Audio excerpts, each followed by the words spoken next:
সেলাই মেশিনের নিচের সেলাই যদি কোনো এরকম গুটি গুটি হয়, তাহলে মনে করবেন দেন এখানে গুটি গুটি হওয়ার জন্য দুইটা কারণ আছে। দুইটা কারণ আমি আপনাদেরকে দেখিয়ে দিচ্ছি।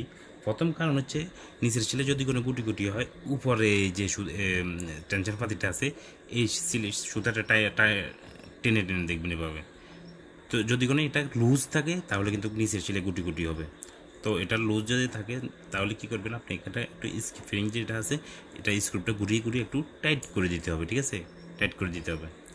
এর ফলে যদি কোনো নিচের সেলাই গুটি গুটিয়ে থাকে তাহলে কি করবেন, ববিন কেসের যে সুতাটা আছে এটাকে আপনি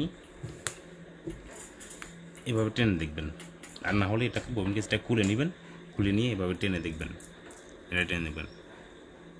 যদি এটা লুজ থাকে তাহলে এটাকে আপনি এখান দিয়ে যে একটা স্ক্রুপ আছে দেখতেছেন, এখানে একটা স্ক্রুপ আছে, এটাকে টেস্টার দিয়ে বা যে কোনো স্ক্রু ড্রাইভার দিয়ে এটাকে টাইট করে দেবেন। তাহলে কিন্তু আপনার নিচের সেলাই গুটি গুটি আর হবে না, সমাধানটা হয়ে যাবে একদম। আপনি নিজেই ঘরে বসে এই সমস্যার সমাধানটা করে নিতে পারবেন। ধন্যবাদ। আসসালামু আলাইকুম।